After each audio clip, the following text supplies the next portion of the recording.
Chris is back on Comic Book Canon. That's right. My good friend and co-host Chris is back. He is back. He's made it from the depths of COVID, and he is back. Let's just bring him in, everybody. Big round of applause for Christopher.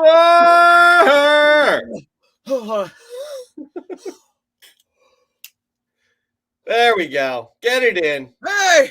Get it in, everybody. All right, everybody. Big round of applause for Chris. Whoa. Oh, whoa. Okay, now I'm lightheaded. Holy shit. Hold on. Guys, this is how it's going to be, okay? Whoa. He's making sacrifices for you to make sure we get the proper comic book canon show. Dan De La Torre filled in admirably.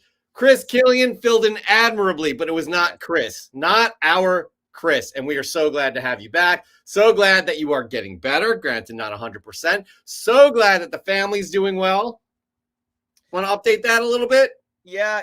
You know, we all got it. And, you know, like I said, you know, I came on and did my live stream for those that were there. But for those that weren't, I said, guys, just don't play around with this. It doesn't matter if you're vaccinated or not. It'll hit you. So be careful, be safe, take the basic precautions, and that's all I have to say. This was something that I've never experienced before in my life. I'm still suffering through it, man. I mean, my chest is, I just did my live show and I'm wheezing here. So I apologize, guys, but if you hear a little bit of coughing or I get a little choked up, got to take a puff on the inhaler. Bear with me tonight, but I'm going to do my best to get through it so we can have a show. Yeah. Nobody's going to hold it against you. By the way, Matt Labno, you know, this is flattering, but I can name hundreds of iconic duos more iconic than us. Batman and Robin would be one. Bill and Ted would be another. Who else? I don't know. There's plenty out there that we can. Well, let's keep that going throughout the show. Rakim. Yeah, Eric B. and Rakim, absolutely. Big Boy and Andre 3000. I mean, guys, please keep that going throughout the show in the comment section. Who is more iconic than us? Plenty. But we appreciate that, Matt. We appreciate it greatly. All right, guys, we're actually going to get into this. Is going to be a full show. We got news. We got Fresh from the Comic Shop. We got the top 10 hottest comics. But it's a full but light. And, guys, we're going to try and add more meat to these shows in the coming weeks. So we hope you guys stick around. We appreciate you guys. Batman and Robin. We appreciate you guys again for being patient with us from the Fridays and the Sundays and that one Thursday. But let's just get right into it, Chris, because we had not a big news week, but it was quite an exciting news week because we got our first Moon Knight trailer. And it was outstanding. Look at that poster, by the way. Look at that poster. Oh, my goodness. I mean, if you're not excited now, I don't know what will get you more excited. Now, Chris, you know how we roll.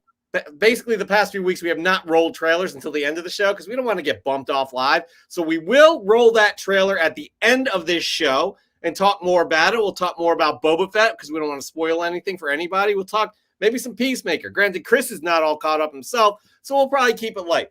That being said, I want to talk a little bit, Chris, about Moon Knight because we got confirmation in the subtitles who Ethan Hawke is playing, and there's been a lot said about this. Arthur Harrow is the character that is on the subtitles whenever Ethan Hawke is speaking, which indicates that he, in fact, that's his character's name. Now, we all know Marvel likes to kind of Chris, what's the word I'm looking for? They kind of mix these characters up. There's a lot of rumors out there that he's going to be the Sun King. Chris, I want to point something out here. Arthur Harrow has made only one appearance in Marvel Comics, and that is Fist of Khonshu, Moon Knight #2. I believe this is 1986. Yeah. Chris, this issue is just blown up with highs. And granted, this trailer released on Monday. Highs of it, prices is high for a raw $158. Okay, guys. Chris, I didn't catch COVID from you. I don't have COVID. But you have to excuse me because $158 for that issue. Guys, Chris and I like to kind of give you the skinny of our opinion on certain things. If you want to spend that money, go for it. If you feel that it's worth it to you, go for it. If you are buying this as an investment for $158, guys, villains don't do so well in the Marvel Universe. And I'm talking about A-listers like Thanos. That Iron Man 55 is not anywhere near what it was during the heights leading up to the last two Avengers movies. We do not, and Chris, we haven't even spoken about this, but I'm going to speak for you. And please correct me if I'm wrong. We do not think you should spend $158 for this issue. We don't think you should spend $100. We don't think you should spend $50. Hold on. Go ahead. I have a Whatnot sale next Friday. I got to double check to see if I have any extra copies of this book before I let you continue, because I'm just kidding. I'm obviously just wow. You had me going there, and I was like, oh man, I'm ruining your steez here. But Chris, $158. Please speak on that. All right, here's the thing. I have 2 copies of this book. I do. I bought them for probably $2 each. I'm not selling one next week. That's the God honest truth. I'm not. This is mind-boggling. I won't say everything right now. I'm gonna come back to this during our top 10, folks. But I agree, Jeff.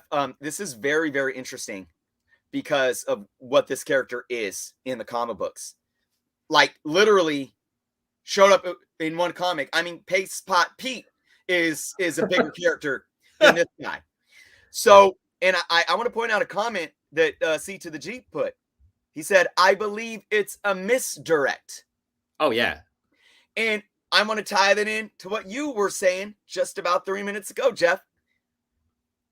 Marvel Studios is getting away with merging characters, and you see what they did with He Who Remains.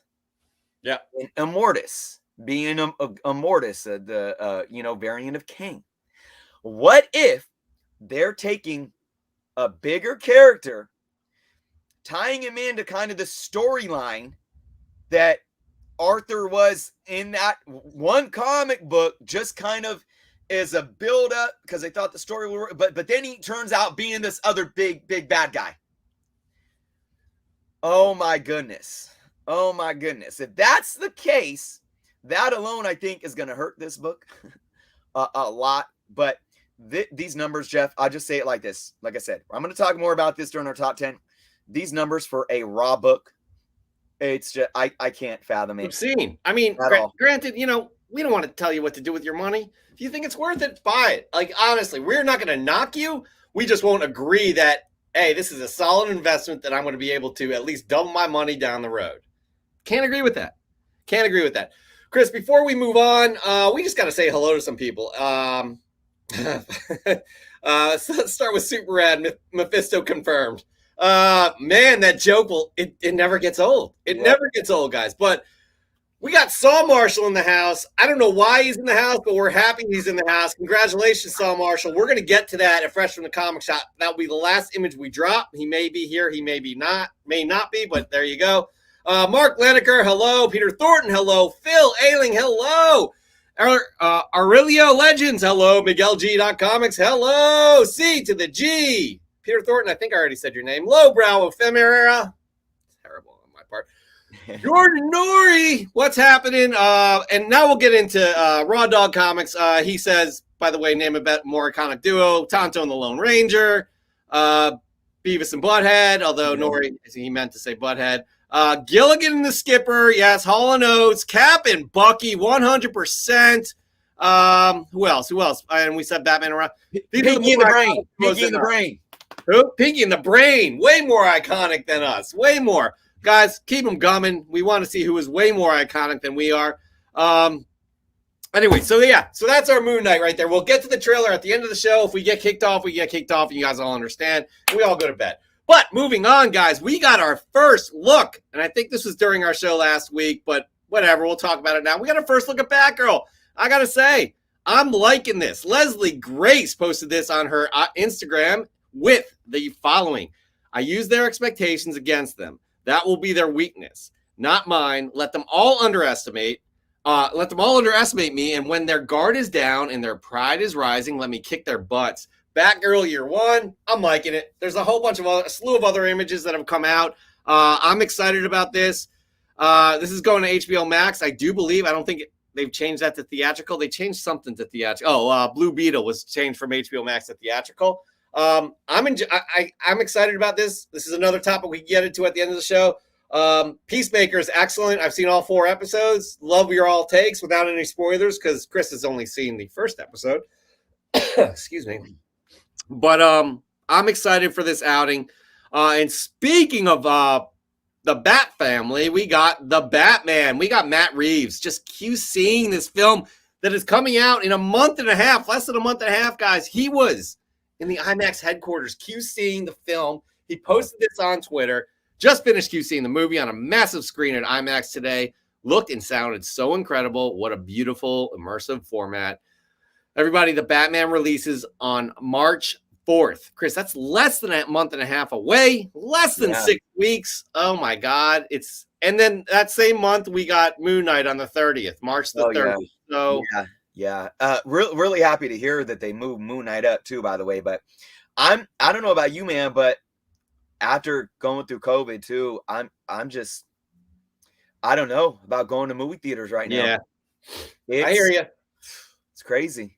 Gosh, we don't want to get into the whole COVID mess. Yeah, stuff because people have their different views, and we respect everybody and their opinions.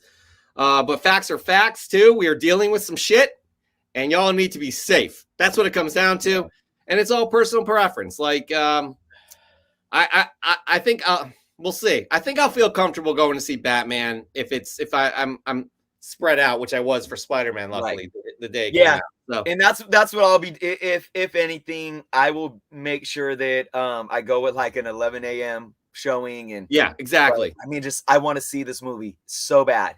Exactly. Bad. Yeah. Again, be safe. But enjoy these things, man. We are just living the life right now. You never would have thought we would have had this much content from these characters that we know and love. Guys, by the way, I got a little something going on right here. We always have this game. Just guess what comic book movie that is. Chris knows. He's pretending like he doesn't. All right. So that's it for the news this week. We'll have a more immersive news, I would say, next week.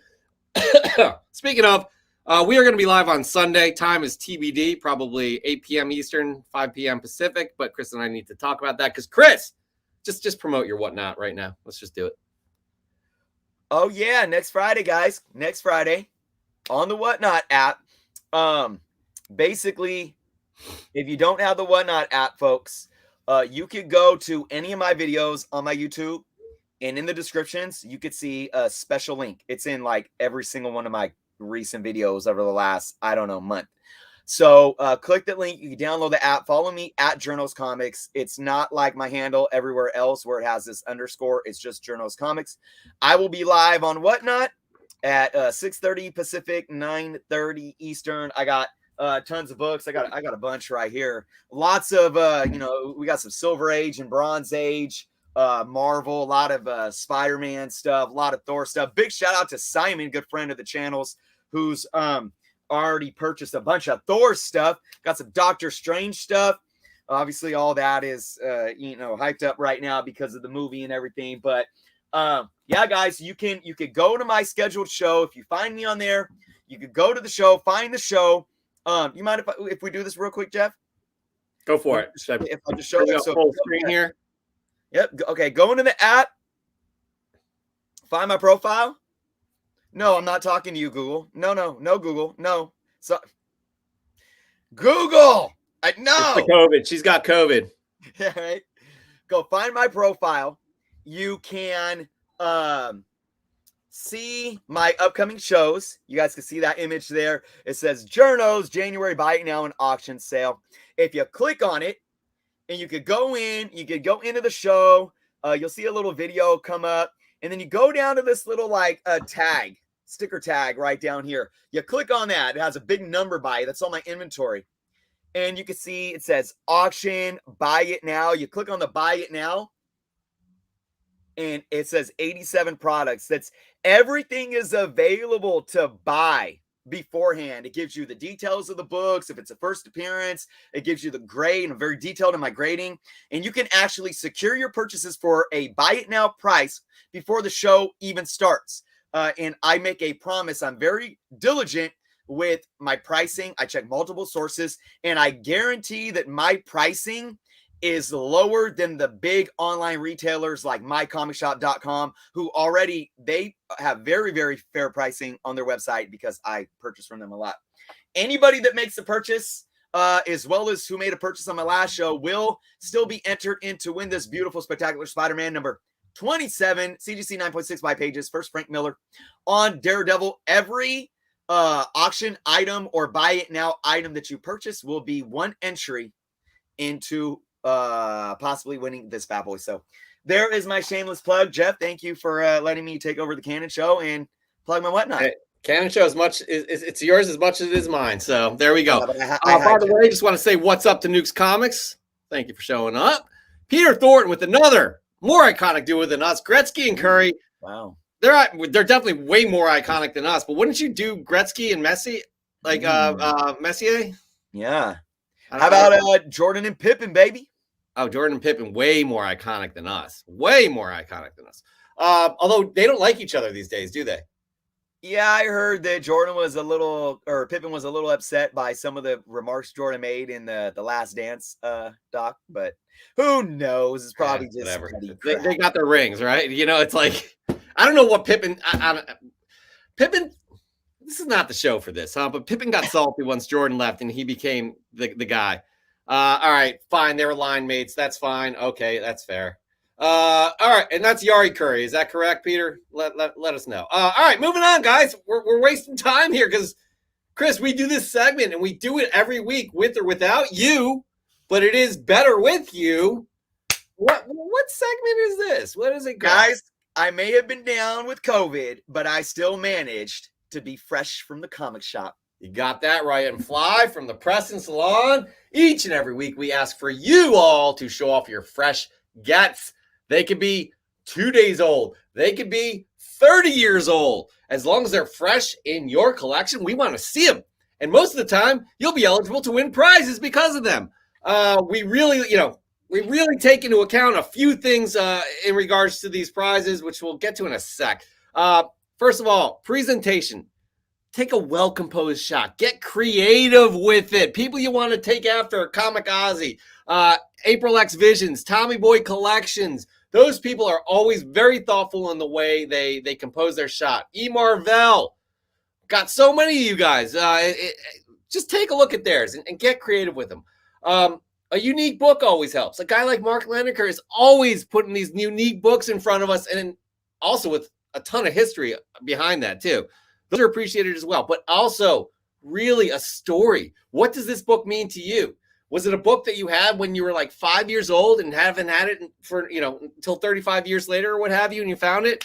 We want to hear a unique story, what it means to you, heartfelt. It could be like family or remind you of something. Just let us know. Those are the three pieces of criteria that we take into account for these submissions to move on to the semifinals and eventually the finals. So take those things into account. Now, Chris, we are lacking in our sponsorship. We don't know what these grand prizes are going to be just yet. We owe 360 Comics, I do believe, from last month.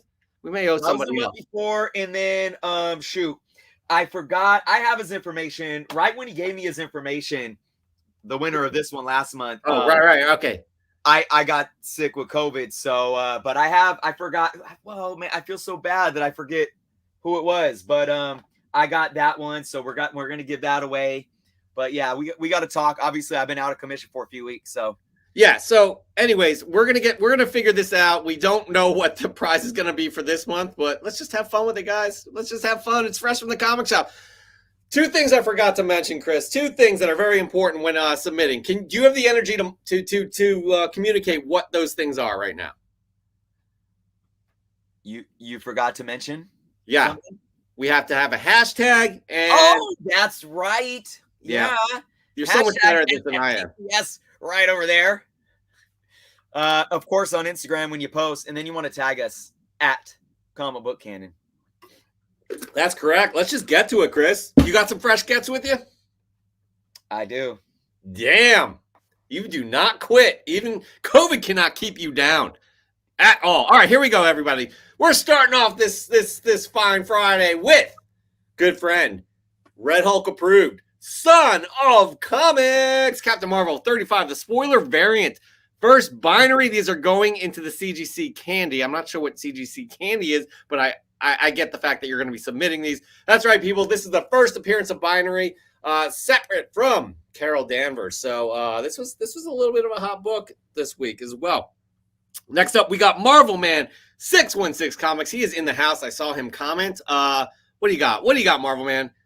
Strange Academy 15, the first cover appearance of Gaslamp. This book right here kind of blew up as well.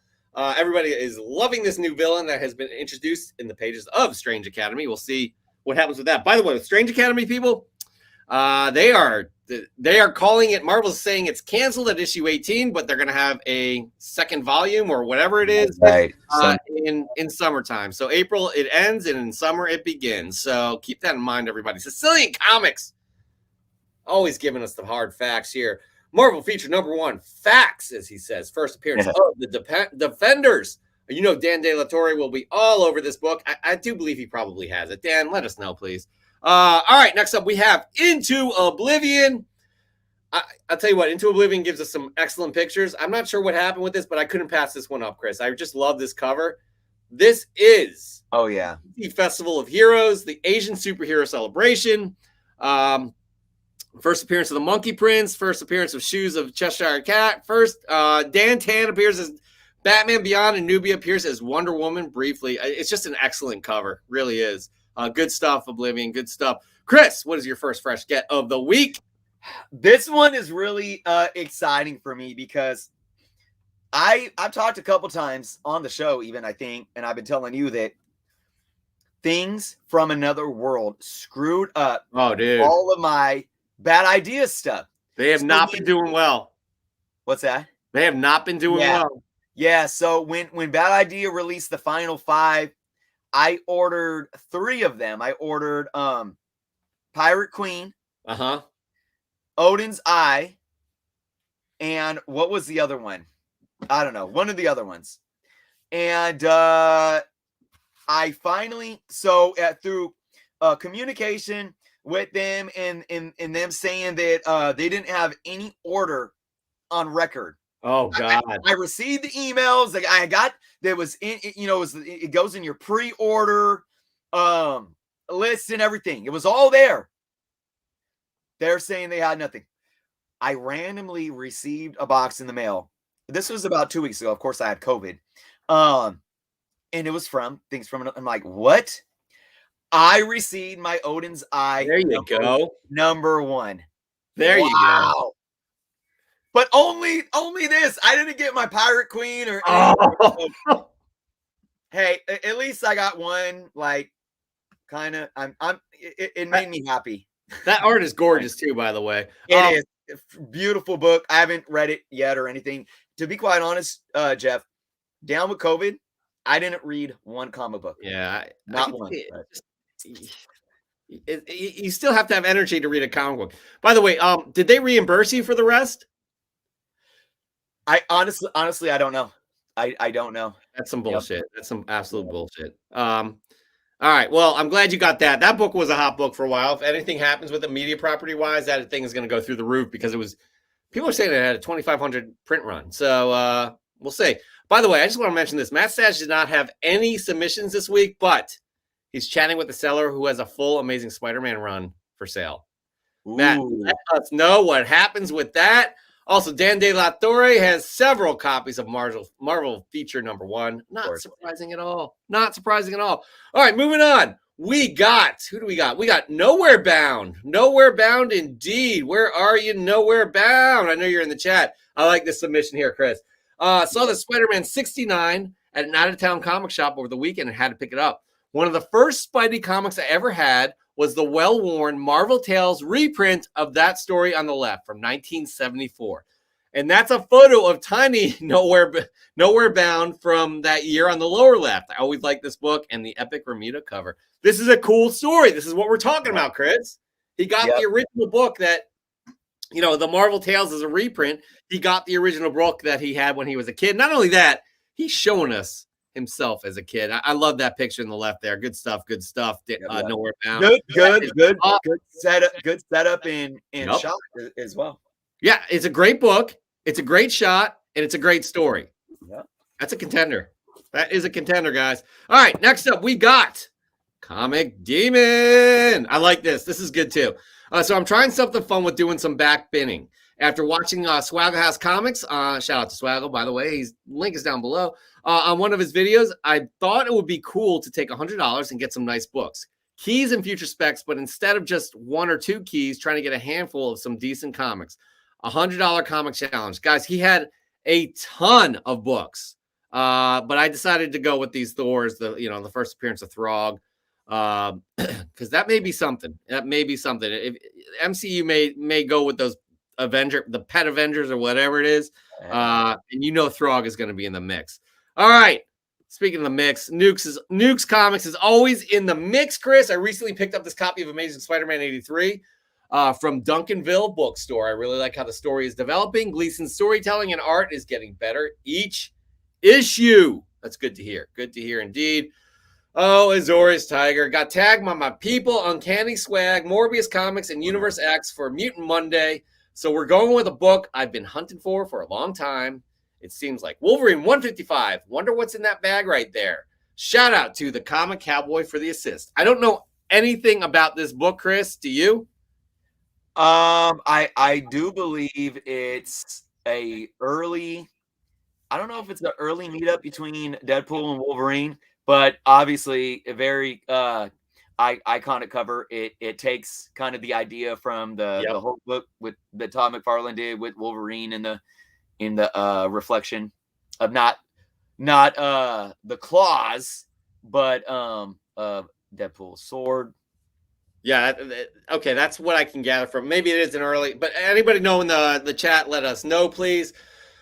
All right, Chris, I'm going to just jump in right now real quick and just show you my first fresh get of the week. I had an opportunity to go as Comic Demon says, backbinning. I rarely ever do, but I have a nice place in Connecticut. It's called the Comic Cave, and I do find some gems there, people. Give it a look out. But I realized I always look in the Star Wars section to see what's there.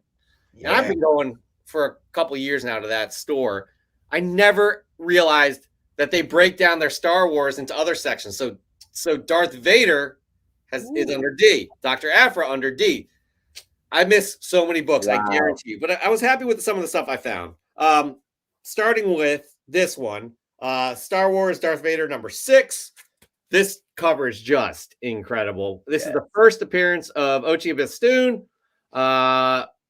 Really hot book. I think actually it's his cameo, but I had two of them for $5. Nice. He's a fun character too, by the way, and he has history within the whole the Star Wars universe because, as we all know, he killed Rey's parents. He was in The Last Jedi, so they speak about him quite a bit, and he is really getting a lot of attention in Darth Vader, but I think he's also going to be in Crimson Reign as well. So anyways, I had to pick those books up. So I was happy I found those in the wild. Moving on, we got, who do we leave off with? We got Mark Leneker, good friend Mark Leneker. Always bringing, I think it's Mark. Yeah, it's Mark. Always bringing the knowledge too. But he's always got a unique book. And this one, come on. It's called Tip Top Comics. Started in 1936 as one of the OG comic book series. Issue 1 boasted the first comic book appearance of Tarzan and Little Abner. Years later, in issue 173, the Peanuts gang made their debut. This is issue 212 from February 1958 and has an early Peanuts story and cover appearance. Bonus. This is a 15-cent variant that Dell issued in test markets between 1957 and 1958. Dell showed some testicular fortitude, or was it just greed, to try out a 5-cent hike a good decade before the market would adopt it. Chris, again, this is a unique book right here. Great story that's attached to it. Mark, you're killing it, man. You are absolutely killing it. All right, moving on. We got Raw Dog Comics, Swamp Thing. What can I say? Swamp Thing rules. And why are his eyes always red? How to get the Swamp Thing issue 116 from 1992. Awesome cover. And I love that. I love the font. I just burped, guys. I'm sorry. Collect what you love. Have a great week, everybody. That cover is insane. Yeah, it is. It looks real. It looks absolutely real. I love it. I absolutely love it. And to think that's 1992, if you were to ask me, I would say it was from the 70s. Like, honest, I'm not familiar with this cover. So that's a nice pickup there, Raw Dog. Good stuff. Yeah, very some classic horror vibes there. No, definitely. I got these a little bit out of order right here. All right, moving on. We got Nori Jordan. Well, if I didn't write down what Super Rad had, here's his entry right here. I don't think I did. That's a nice book right there. That's a nice John Byrne book right there. A nice Dark Phoenix storyline. Can't go wrong with that. Look at that though. The depth of field right there. You got the focus dropping off in the background. That is a well composed shot. Good stuff, Super Rad. I apologize if I did not take down what you wrote here. Moving on, we got Nori Jordan. Guy loves his Thunderbolts, everybody. He loves his Thunderbolts. Look at that. Goodness gracious. Another week is upon us, and it's time for some Thunderbolts goodness. I scored 5 more copies of number 1, including a newsstand. I think that puts me at around 30 number 1s. He has 30 issues of number 1, including direct copies, newsstands, and second prints. I also picked up a bunch of variant covers to help me complete the total Volume 1 run. Finally, I think my favorite is my Thunderbolts Volume 2 Electric variant cover.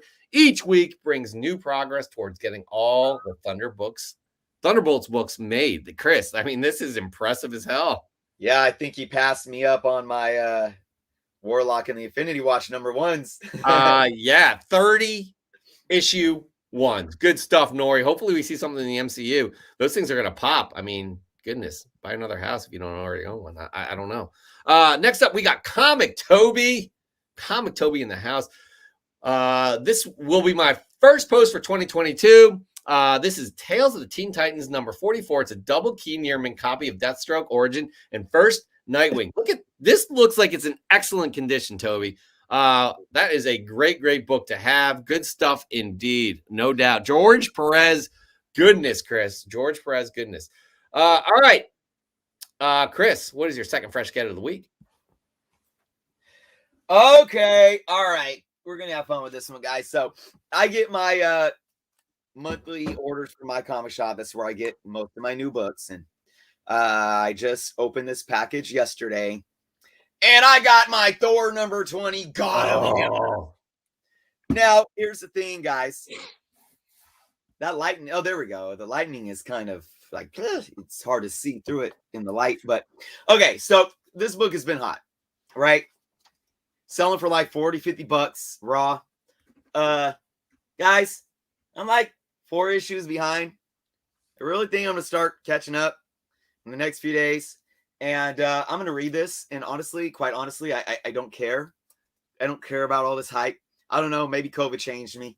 If anybody might be interested in buying this book for whatever it's going for on the market, maybe, you know, a competitive price, hit me up. But I find it funny, guys. You know, I paid what's the cover price on this? $3.99. You know, and what's 35% off $3.99. You know, that's let's do the math in my head. That's more than $1.25 off. So I'm paying like, you know, about $2.60 cover price for new books, and I'm doing it because I pre-order. Guys, you could do it too. You could pre-order 10 copies of this book for less than $3. Just saying. Yeah, that's a great pickup. That book is still hot. Donny Cates really does well hyping up any new characters. We saw that this week with Hulk number 3. So, you know, but my problem with Donny Cates, I think a lot of other people, he doesn't follow through. His stories kind of fizzle out, right? I mean, Null is an exception. I thought that story was great in Venom. But again, I don't know. But that book is really hard to find right now in the wild, as well as Hulk number 3. I think there's still some out there, but good luck finding those. All right, moving on. We got Union Josh Comics. Union Josh Comics, indeed. What do you got? Union Josh, we've seen better pictures from you. I'm going to be very critical here. I'm not sure what's going on. He said he finally got the trifecta. I just couldn't see what it's. We got the Arachnite, I guess, when they started, I don't know, mixing heroes like a couple years ago. We see it in the Funko Pop. That's good stuff right there. If you can give us a little more on that, would really appreciate that. I don't know, Chris, do you have anything? Anything? No, nothing. Union Josh is always sending us some great books. This one is a little confusing, though. A little bit confusing, and that's okay. Oh, no, my bad. He's got, you know what, guys? My apologies to Union Josh. He's got his description here. Got Iraq Knight Annual #1, which is the first appearance of the Supreme Seven. Always been a fan of the Iraq Knight character, who is a combination of Spider-Man and Moon Knight. Given all the hype around the trailer, I'm hoping that this version will get featured in the multiverse at some point, hopefully in the new Into the Spider-Verse too. Love the Funko Pop version of him too. My apologies. There you go. There you go. I am. That's not cool of me. I'll say that. All right, Aussie fan BP. There it is. There it is. There's that Hulk #3 on the bottom, as he says. First Null of Hulks. First Miles Morales, Captain America. First Obi-Wan, Han Solo, Chewbacca. First cover Knights of Ren. First Walter White. The bottom right there. That Captain America, that Miles Captain America top right is excellent. And as we were again talking about, Hulk #3 is down on the bottom, kind of middle, right next to the Star Wars Ray. But I'm not sure if that could be a variant above it as well. Good stuff there, Aussie fan BP. Good stuff indeed. All right, Macross Plus Comics. Dollar bin finds. I'm getting Star Wars fever. That's what, Star Wars #20, right, Chris? Yep. That is that's how Black Cranston got his scar from Obi-Wan. Good stuff indeed. All right, my second fresh get of the week. Are you ready, Chris? Well, I lost my. I was taking notes and I lost my pen, but okay, it's okay. I'm ready. It's okay. Look at this. It's in my hat.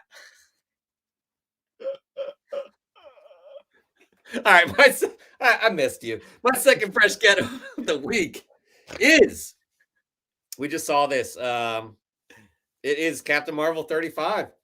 Oh yeah. First appearance of Binary. I got both of these covers at that same shop, Cave Comics in Connecticut. Nice. I'm loving these covers, by the way. Yeah. Got them for cover price. These books are a little bit hot right now too. First appearance of this character, again, separate from Carol Danvers, so we'll see what becomes of her. But it was awesome, man. I ordered well. I ordered mine, but I haven't got it yet because of my pre-order stuff. But hopefully it wasn't TFAW.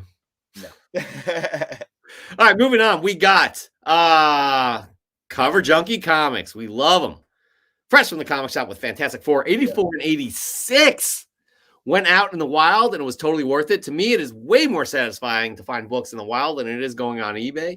The interaction with the staff, the feel of the books in the long box, the suspense. eBay doesn't have shit on that end.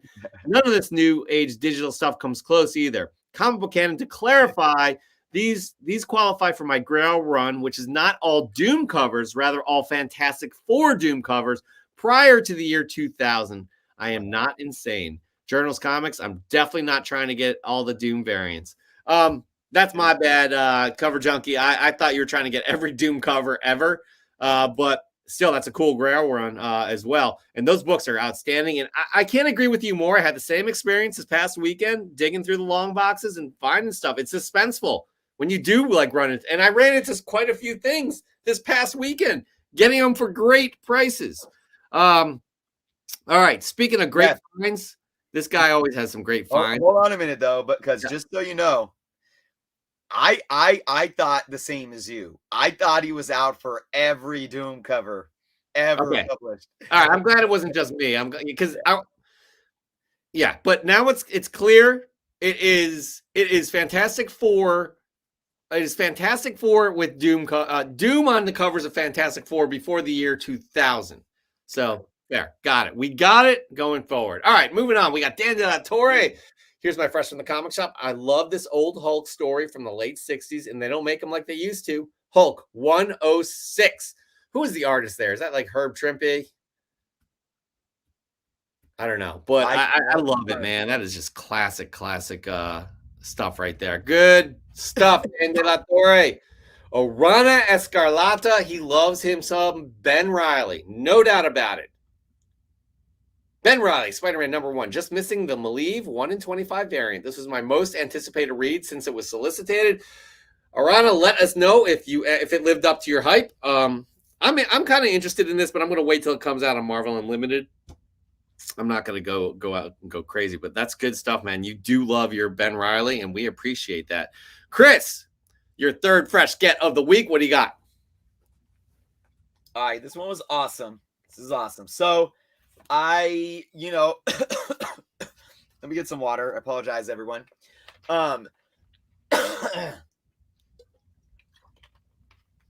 So I do my previews orders with my comic shop. I talk often about how you could piggyback the shipment, $5 flat rate shipping for a month's orders of comic books, the new releases, the previews. And through that month, you can go on the website, you can look for back issues, and you can add them. So you don't pay anything else in shipping. I got this book with my previews orders. This is a book, little key book. It's been on my want list for years, and I never got it. Funny story, real quick. A big shout out A1 Comics. Go check out their live sales every Wednesday on Instagram. I was in one of their, it was like, it had to be 2020. I don't think it was 2021 yet. And I was hanging out in their live sale on IG, and they put this book up. I don't know if you guys are familiar, but they have little slots like D17, D18, D19, whatever. And they put it up. And as soon as they put it up, the first person that says claim D17 in the chat gets it. They put it up with the price. It's not an auction. It's a claim sale. They put the book up on the wall, D17, whatever it was. And I said, claim D17. Click enter. And it went in to the chat, and I saw it. But then somebody else said claim D17, and nobody, the guys are there. They didn't see my thing. They're not, and they're like, oh, okay, congrats to da-da-da. I'm like, to somebody else, and not me. I'm like, what's going on? It was a steal of a deal. I'm telling you, this was like probably a fine plus very fine grade. I think they had it for like $20. Steal of a deal. And, I'm folks with A1, so I hit them up, and they're like, oh, man, it must have been like an internet connection thing because it didn't come through.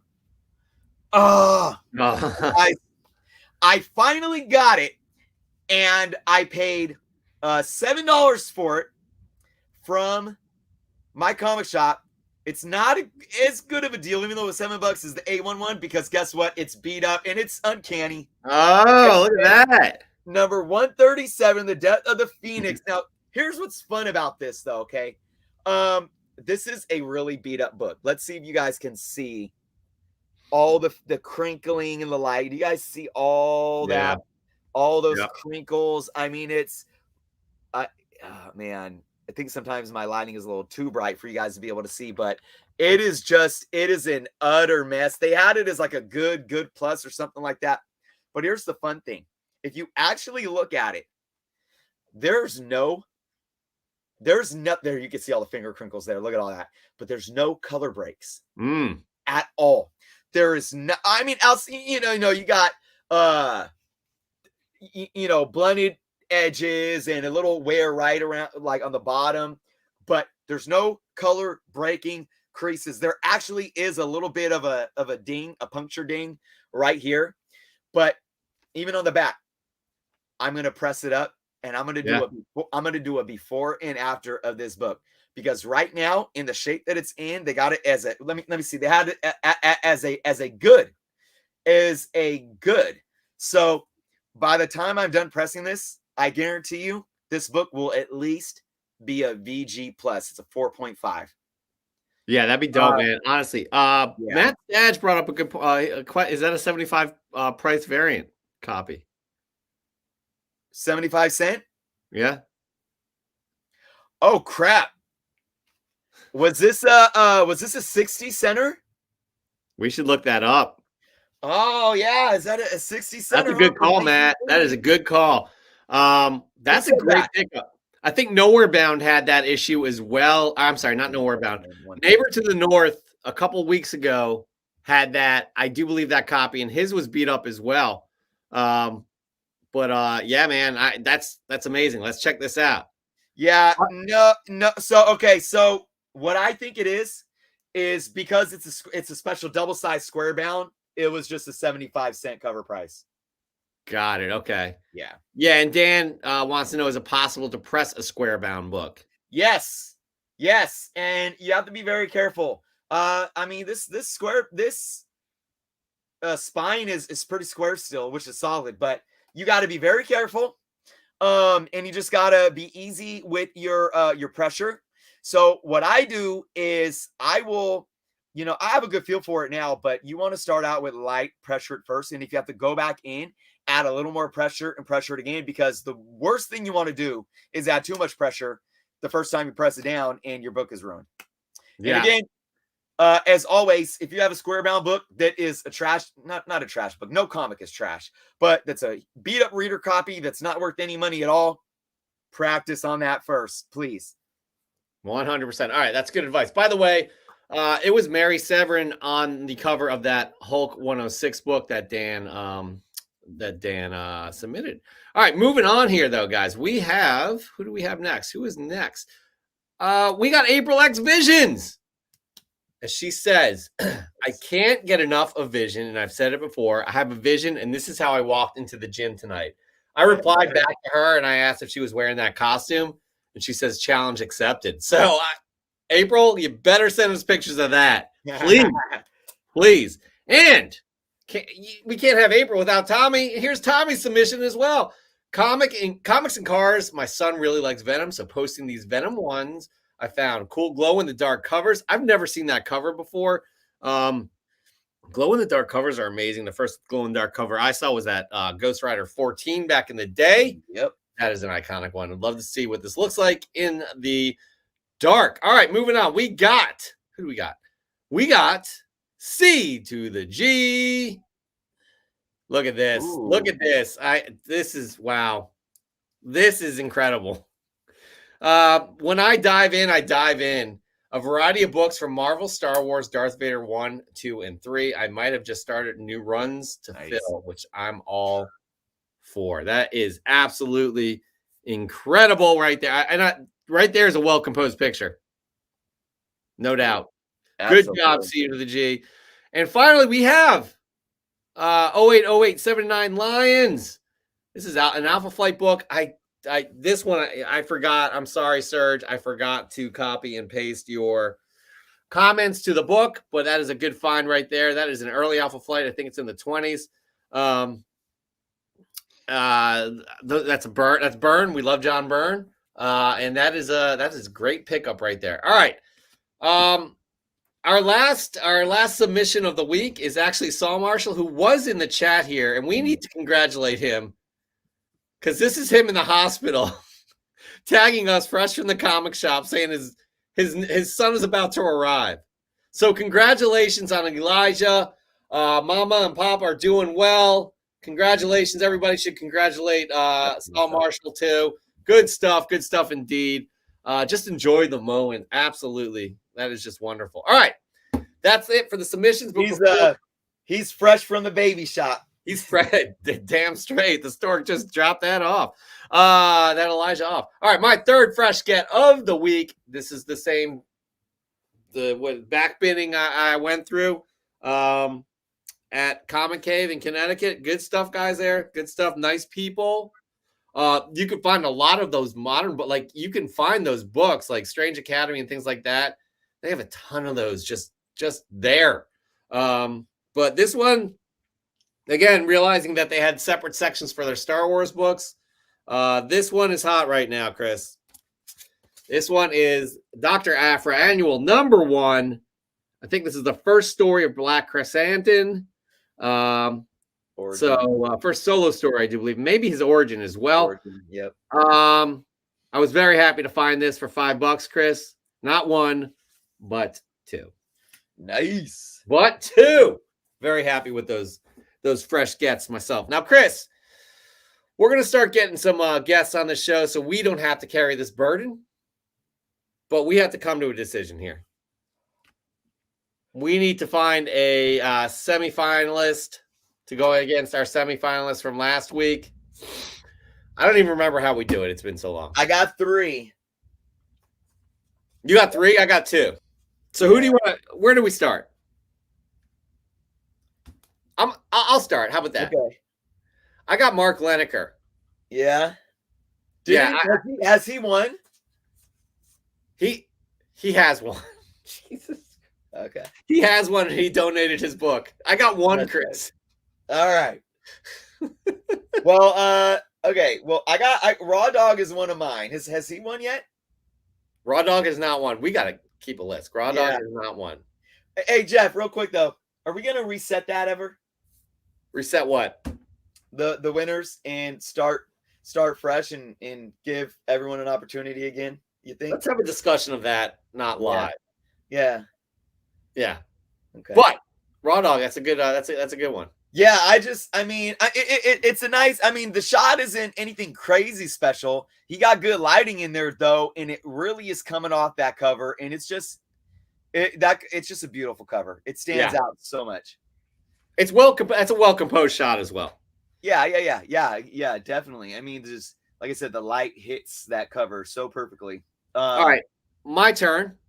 Yeah, what's your 1? Nowhere Bound. Yeah. Yeah. Okay. Well, I had Cover Junkies down. Okay. You want to bring them up real quick? Yeah, I'm gonna bring them up. Definitely. Okay. Yeah. Nice. The books really are nice and vibrant. Those are really nice books too. You know. Yeah. Yep. Those are really nice books. Yeah, and I love what he had to say. I loved his whole vibe of what he was talking about. That's kind of what made me pick it. I was just kind of chuckling and like, oh, this is awesome. So, big shout out to Cover Junkies, man. But I did have one more. Okay. I did have one more. Go for it. Yeah, I think this guy should be the winner.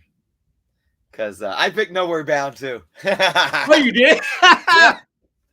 It's unanimous right there. Nowhere Bound. You are a semifinalist. You will be moving on to battle this week against our winner from our semifinalist from last week. Good stuff, man. Especially the story. I really, really enjoy this. So Nowhere Bound, you are moving on. And that right there is fresh from the comic shop. Chris and I are going to hopefully get a sponsorship soon to be giving you some wonderful books for this segment. We love doing each and every week. Again, we owe $360 a book. We'll owe this month a book. We'll figure it out, right, Chris? We always do. But that right there ends fresh from the comic shop. But before we move on, Chris, just remind everybody how they get in, how they submit. All right, guys. Again, take your pictures. Make sure you understand the criteria. Something unique, nice shot and presentation. Leave a story. Tell us why it's important to you. All those great things. Post your picture on Instagram. Leave the hashtag FFTCS at us at Comic Book Canon. And there you go. There you go, indeed. Good stuff. Congratulations again, Nowhere Bound. We'll be posting that on Instagram this week coming up, and you guys will all get to vote. All right. So, Chris, it's been a while, but it's now time for another segment that we do. And you, man, you just crush it every time. It is the top 10 hottest comics of the week based off of cover prices data. That is right. Sales data, not us just throwing shit to the wall and seeing what sticks and coming up with these theories. This is actual sales data. People buying books. They come out with their top 10 list on a Monday. Our show is live on a Friday. We like to go through the top 10 list rather quickly. And then Chris digs in and gives his 3 most interesting books of the week. But this week's going to be a little bit different, and I'm going to have Chris explain. But before he does, we're going to get into the top 10 hottest comics right now. All right, here we go. At number 10, we have Daredevil, Woman Without Fear, that Jen Bartel 150 variant. That thing is gorgeous. Number 9, we have Amazing Fantasy. Number 10, first appearance of Nina Price. a whole bunch of MCU rumors around her. At number 8, we have Darth Vader. Number 3, the first appearance of Dr. Aphra. That book has just blown up because we saw her good friend, Black Chrysanthemum. Number 7, we have Death of Doctor Strange, Bloodstone number 1, Maria Wolf variant, first appearance of Lyra Bloodstone, another hot character that there's a lot of speculation about within the Marvel universe, not so much the MCU yet. Number 6, we have Timeless number 1, Humberto Ramos, that Miss Minutes variant. That thing is not going away. Number 5, we have Death of Doctor Strange, Bloodstone number 1, the IG Guara design, 1 in 10. At number 4, we have Star Wars, number 20, the origin of Black Chrysanthemum's Scar. At number 3, we have Darth Vader, number 1, the first appearance of Black Chrysanthemum. At number 2, we have Thor, number 20, first appearance of God of Hammers. And at number 1, we have Death of Doctor Strange, Bloodstone. Number 1, the David Nakayama variant. Woo, Chris. Yeah. So, what do you think, man? What do you think about this list? Man, being out with COVID the last few weeks and coming back and doing a top 10, I got to tell you, Jeff, I was looking at this top 10 for a few days, and I didn't have much feeling towards it. I'm gonna be completely honest, and that's why I couldn't pick 3 books. But I have a lot to talk about. I don't know. What are your thoughts on the list in general? My thoughts on this list are just how, like, Star Wars affects the market, right? That's my thought on this list. Star Wars affects the market.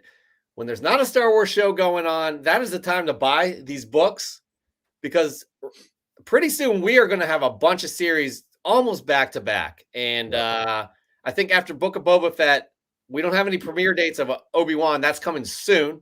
Ahsoka is coming soon. Yep. So that is my kind of quick take. I also, new characters, people are just eating them up. So yeah. Those are my 2 takes. Definitely. Yeah, I like that, and I hear you, man. So there's a lot of things. Now, I just did a live show on my channel. I talked about this approach that I'm taking in 2022. I want to deliver a lot of content on my channel, educating collectors, and my motto for 2022 is it's the year of the educated collector. When I look at this list, I was a bit disappointed, and a lot of I am always the optimist, right, Jeff? I'm always, look, if somebody's willing to buy it, it's good for the industry. It's money in the industry. People want to spend money, let them spend money. Variants aren't ruining the hobby. They're a good a part of this hobby that brings in a lot of revenue. Flippers aren't ruining the hobby. YouTubers aren't ruining the hobby. Nothing, I'm always about just collect what you collect, let other people do their own thing. That's the beauty of this hobby. But I will say this. I don't know if it was me sitting at home for 3 weeks dealing with COVID and I got into my head, started thinking about things, or what it may be, coming through a crazy year 2021, hopping into a new year and really trying to look at things and dissect them even more than I usually do. When I look at this list, I see a lot of things concern me. Let's look at it from that optimistic point of view, though. A lot of variants. We have the Daredevil Woman Without Fear number 1, and like you said, beautiful cover. Beautiful. 150. That thing's going for $150, $200 right now, by the way. Yeah, and that's absolutely crazy, for a raw book. But I always say this. You got this. You got the Death of Doctor Strange, Bloodstone number 1. That was the number 1 book. The David Nakayama variant. People buy variants, and they will spend, a premium price for variants just because of the art. They will. And they're not sitting there paying $150 to $200 necessarily. Now, I can't tell you what everyone's thinking in their head for this Daredevil Woman Without Fear number 1. They're not paying that much necessarily because they think they're going to profit off of it and flip it or get rich off of it, whatever. It's the idea of the art and what the variant is. So that's the positive. And I try to tell people that. And like I said, it's not everyone. There's still a lot of FOMO involved in all aspects of comics, right? there are still people out there that, oh, well, this variant is 1 in 50 incentive. It must be a good investment, which is not always the case. Oftentimes isn't the case. But I know from being in the community, from talking to a lot of people, that they tell me I'm willing to pay $50, $100 for a variant because I love the art so much. They don't care if a couple months from now it goes down to $20 if they paid $50 or $10. They love the art. That is one positive thing here. Okay. New characters, like you said, Jeff. I always say how I like when new characters come into comics and it's basically not pertaining to any MCU or live action or anything like that. At least inherently, we don't know yet what's going on. Like, we don't know if what's her name, Lyra Bloodstone is going to show up in the MCU. So I know that there's a lot of spec there building up on these characters specifically. They're thinking, well, a new character is being created in the comics. That must mean they're going to show up in the MCU at some point in time. So can I just take it a step back there? I think the excitement just for Strange Academy alone is what's driving this, because she says in the book, she says she's applied to this school, and everybody's assuming that she'll be in the next Strange Academy volume.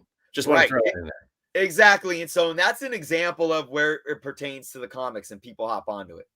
Right. But then you get like, Nina Price, from the Amazing Fantasy 10. That's another one where there is probably heavy. Yes.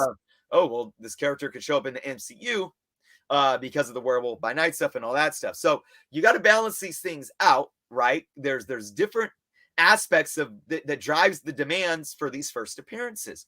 And at the end of the day, there's a lot of positives involved. But one thing that worries me here about these first appearances and new characters, and are they going to show up in a movie or TV show, is how fast people jump on them and how fast the prices increase. Mm-hmm. How fast that price goes up.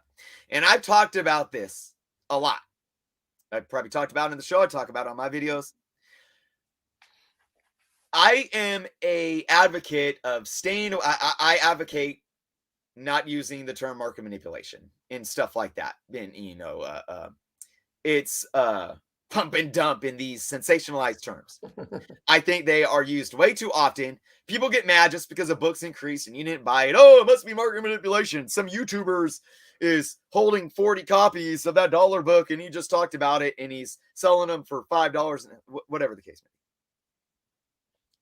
But what can happen, because I always say it's organic. Look, if somebody has FOMO, or somebody, if there was a book and it was selling for $5, $6, $7, and now they want to pay $25 for it, whatever. Hey, they want to pay that.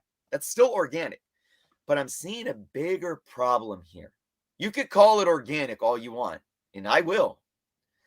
But the problem really boils down to FOMO and how much this FOMO is clogging our decision making. Let me give you a prime example, and I'm going to use Star Wars number 20. Now, Jeff, real quick, you were talking some positive stuff about the Star Wars books, and I agree, and you've heard me talk in the top 10 segments about the Star Wars mania and how real it is. And I put my foot down in stating that statement is fact. But this is a problem, and I'm going to tell you.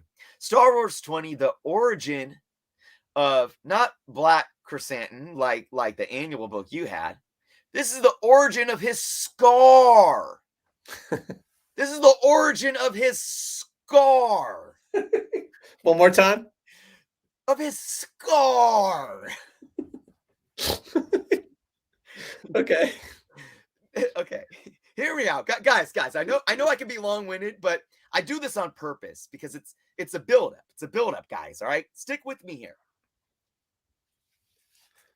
Put down some popcorn, grab some popcorn. Here we go. Check this out. This book was a dollar bin book. You know, maybe not everywhere, but it's a package. It's a back bin book. $3, maybe still the cover price. It's been that way since after it came out. Okay? Nothing special. This character shows up in a TV show. Wasn't even there for that long. How long was he there for, Jeff? Maybe screen time. 5 minutes screen time? Yeah, probably. I don't know about the last episode, though. I haven't watched the last one. Okay. But obviously this book blew up before the last episode. Anyways, we're talking just episode 2. We're talking probably a minute or two. 2 and 3. I think between 2 and 3, maybe 5 minutes. Just making sure. Got it. Yeah, that's fair. Right? That's fair. Yeah. So, but I mean, he's there. He looks dope. I love Wookiees. Chewbacca is an iconic character, and I'm not sitting here saying that this character can't be something. I mean, we don't know, but this book is selling for over $40 at the moment. And when a book literally goes from a dollar bin book to a $40 book overnight, and again, all of his other books were increasing, and I'm not talking about those books because they're a bit more valid. His first appearance in Darth Vader #1, even his origin in the annual, but the first appearance or the origin of his scar for over $40. So this is what's happening, and this is going to be my sum in the point I'm making here today in this top 10 segment. Okay, I always talk about how collectibles are a different market in general, but comic books are different because books tend to have a natural scarcity in a sense. Don't take my words out of context. But I always say this: supply and demand. Supply only equates to what's on the market at any given time. So it doesn't matter if there's 250,000 print run. If there's only 5 for sale, it's a scarce book on the market. Okay, it's not rare in print run. It's not rare, but it's scarce on the market. We are living in a time right now, especially with COVID, especially with the boom of the live sales, Facebook, IG, and now the whatnot sales, which I love. I'm not knocking that. But we have 2 different markets right now for buying comic books. We have LCSs or cons still, or anything where you're going into a brick and mortar location and you're going through bins and you're pulling out books. And then we have these live sales and eBay. I'm going to throw eBay in there as well. There is what I believe to be a false sense of scarcity that is mixed with FOMO that is driving books like this up to these prices. And this is how. As soon as that episode aired, people are pulling out their phones. They're going on Key, and again, I'm not knocking Key Collector. Key Collector is a database. If you want to learn something about a character, where can you go? Key Collector. You go to Key Collector. Look, I actually have the app now. I didn't have it for a long time, but I have it. Look, you can go to search title. You can search character. I can put in Black Chrysanthemum, and it'll bring me any key element books. And when you say key, it doesn't mean that they're worth thousands of dollars. There's many keys that have key variables, like it's the first meeting of this person, but the book's only worth $3 or $4. It's a database. It's a good thing to use if you want to learn. You pull something like that up, you find out all of these issues that have something important in them. And then you go on eBay, you go in the marketplace, and you start bidding this book up. And now, because nobody cared about this book a few hours before, you only have a couple books probably on eBay. So what do people do? Oh my gosh, there's only 2? I need that book. I need that book. I need that book. And a book that was selling for $1, $2, $3, maybe $4. Now all you need is two people. All you need is two people. In a world of thousands of collectors, all you need is two people to be sitting there. They put their Disney Plus on pause. And now all they have their eyes on is this eBay auction of this bid of this book that the auctioneer, that the eBay seller put on an auction item for 99 cents, thinking it might sell for a few dollars. They're bidding it up to $40. We're not done. We're not done because guess what? Okay, well, two people. It just takes two people to do that. All right, well, those two people, they get their book, and then, well, anyone else that goes on eBay or the marketplace, they're going to be cool. They're not going to be, FOMO. Nope. Because now there's another variable that creates a false sense of scarcity and a false understanding of fair market value. And what is that?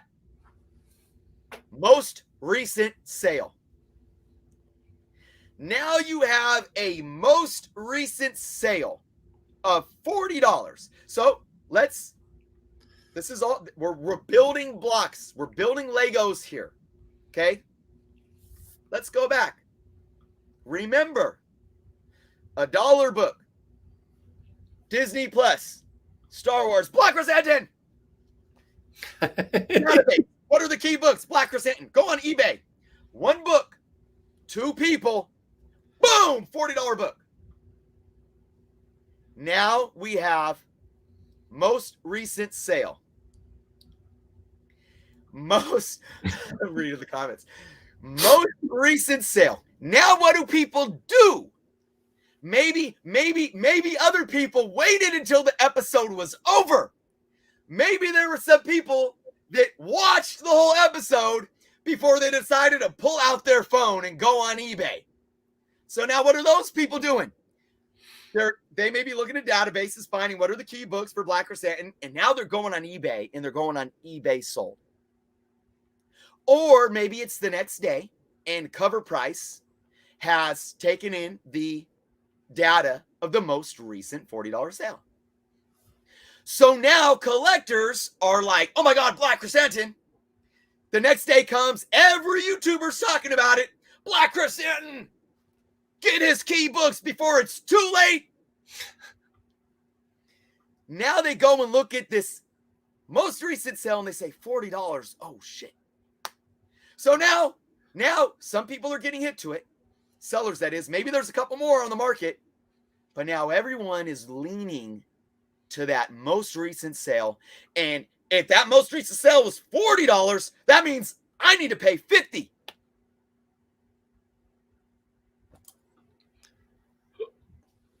Origin of his scar. I like it. I love it. I love how you turned it around. That's fantastic. Everybody, Chris is back. We'll bring this up again. Dan De La Torre, Chris is back. We are happy. Yes. That's a good point, Chris. That's fair. And that's how it all starts. The thought here, I don't own this book. I'm not going to go searching for this book. If I find it in a bin for $1, I'm going to buy the book. Oh, yeah. Right? Oh, yeah. Yep. But the thought could be, Chris, that because Obi-Wan is tied into Black Chrysanthemum, there may be an opportunity that we'll see him in the Obi-Wan show as well. But again, look at the big scheme of things. It doesn't hold weight. Characters meet up with other characters all the time. And as much as, again, I'm playing both sides here. I am an advocate. And I say this all the time, Jeff. I say in the age of instantaneous information, we as collectors care, we care about team ups more than we've ever did, like first team ups. We care about origins of the character. We care about second and third appearances. It's like these are key variables, and we like to collect this. This is a stretch, even though I get it. Like he got his scar from Obi-Wan, and we could see that play out. But it's just, it's in the scheme of things, it still, to me, doesn't add up. And it speaks, how I broke it down, it speaks to a bigger issue. And it goes back to what I talk about and what I'm going to be talking about all year long. Being educated buyers. Look, this book right now that's selling for $40+, that's organic and it's a fair market value. Right now, that book is worth $40. It is. That's nobody's manipulating the market, right? Nobody's twisting your hand and lying to you about anything. But here's the thing. It only takes a few sales for collectors to misunderstand the market. And again, this is a saying that I'm going to be saying all year long. It's not market manipulation, it's market misinformation. And whether it's misinformation that's coming from somebody else or whether it's collectors being uneducated and being reactionary in their purchasing decisions. And they are ultimately misinformed on how the data works. They're misinformed on how to read the data.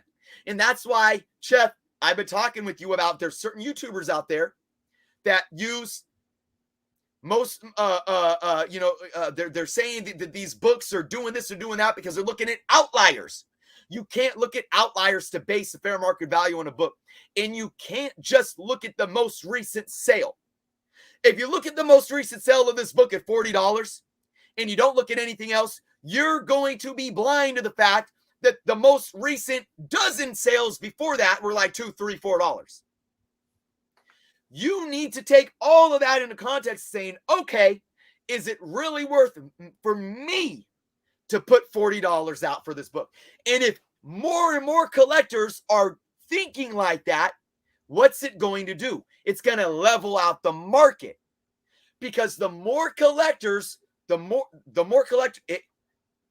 there are educated collectors, the more there are collectors that are patient and that are educated to the market and to the data, the more we will see these types of situations. And we can still have fun with FOMO to an extent, and we can still watch our Disney Plus shows and pause it when we see the new character, figure out and go on eBay. We can still do all of those things and have fun with it, but we can still be educated enough to where we are a more well-greased machine, to where we know that in the intrinsic value of that book. Because here's the thing. Let me give one more example before I end my rant here, Jeff, and I'll let you get final word. If something like this happens with a book that was a $1 book before, and you go on eBay and there's only 1 or 2 books and they're booming. This is just a hypothetical in one scenario. This is what I would do. First off, I would check all of my options. I wouldn't just go to eBay. I would go to Mercari. Because again, there might not be those 2 people that get the FOMO. They might not have looked at Mercari yet. You might still be able to find the book for a few bucks. Go to my comic shop. My comic shop is hit on the market and they change their prices constantly. But you don't know. Check it. And if you have an LCS store, have patience. If it's late at night and you're watching the Disney Plus show, look at your schedule. Do you work tomorrow? What time are you off? Have patience. Go to your LCS store the next day and see what they have in their back issue bins. Because you could probably find that book still for $1, $2, $3, $4, $5. If you don't, go back onto eBay the next day, because then you might have a lot more sellers putting that book up. And just be smart about then, at least then, if you want to spend $40 for the book, at least you explored your options. Because the more people that do that go to their LCSs, maybe find it for cheaper, there's less people on the eBay or in the Whatnot app buying it up, putting those auction prices up. And then what happens? Then it's another trickle effect. It's a trickle effect. What's the most recent sale then. Well, maybe a book that was the 1 or 2 to 3, maybe the most recent sale book now was $10. Because maybe instead of those two people that were like FOMO, maybe they went and sat with it, explored their options, or were able to find better deals that they didn't have to FOMO that book's auction value up. Maybe it stopped at 10. So now the next day comes and you get people that are saying, okay, $10. I see there's some demand for this book. People are actually wanting this book. Maybe you'd pay $11 or $12 or $13. And if it gets to $40, at least it's doing it in a way that is allowing supply and demand to catch up to each other and find a more accurate market equilibrium of where that book should sit on the market. Well That's all I said. got for you. Well said. I'm going to add one thing real quick. The first meeting of characters is a thing. People are seeking that out. Vigilante number, I think it's 36, first meeting of Peacemaker and Vigilante. I found that for 50 cents. That's now going for $30. That's a thing because of Peacemaker, right? People may, I'm not sure. Yeah, it has to be the first meeting of Obi-Wan and Black Chrysanthemum, but like people seek those out now. That's becoming, I don't know. Do you know? Sorry to interrupt, but just a question. Is that their first meeting? I'm not sure. I don't know. I don't know. I know people that will know. By the way, I want to get somebody who's very well known. He knows a lot about Star Wars. I want to get him for the last week of Book of Boba Fett. But on the show. But anyways, these are all good points, and I like. It's not. What'd you say about misinformation? It's not manipulation. It's misinformation. Right. So 100%. I do want to point out something that Mark Lineker would like to get the story out on: the origin of his circumcision. It would be a key issue for decades. Oh my God! Is there a weird story behind that, Mark? We love you.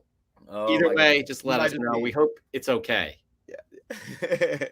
But honestly, right there though, Chris, you're back, man. Because that right there ends the top 10 hottest comics of the week. You crushed it. Everybody, round of applause. Round of applause. Chris, how do you feel after that? I'm going to have to take a couple puffs of this inhaler in a minute, but I'm good. You're going to have an opportunity because right now, as we promised, we're going to play this Moonlight trailer. I didn't edit it, so I don't know if there's any weirdness in terms of like Marvel Studios, check it out kind of a thing. Make it a straight clip. But guys, enjoy this. If we get bumped off, we'll see you next week. Next Sunday, 8 p.m. Eastern time, 5 p.m. Pacific. But hopefully we'll see you back on the other side. Check it out. Hello, and welcome to Staying Awake. I have a sleeping disorder. I can't tell the difference between my waking life and dreams. Hello, and welcome to Staying Awake.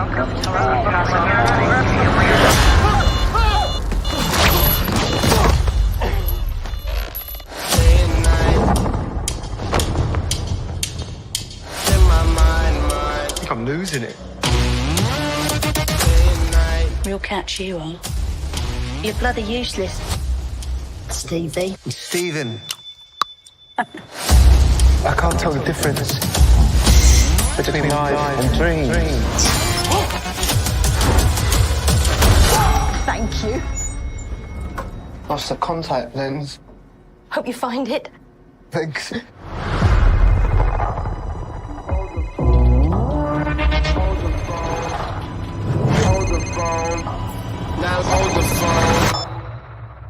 Yeah. Oh my God, you're alive. What's wrong with you, Mark? Why did you call me Mark? It must be very difficult. The voice in your head. Shut up! There's chaos in you.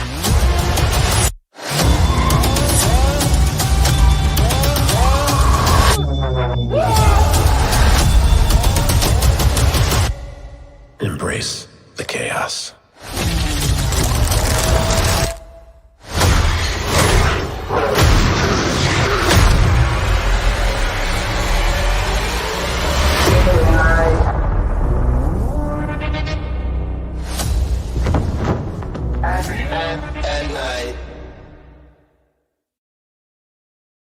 Yup, we live in an incredible day and age, guys. That Moon Knight trailer was outstanding. Chris, what sticks out the most for you? What six? Okay, so this sound silly, but the is that Kid Cudi? That song? I think it is. Yeah. The fact that they took that song for this trailer and it was freaking awesome. It worked. Because you think like something intense like this, you wouldn't have like a hip hop type song. You'd have some like dark theme music behind it or something, but they flipped it. The whole vibe is freaking amazing, dude. I think Oscar Isaac is gonna absolutely kill this. Yeah, I love the tone. I love.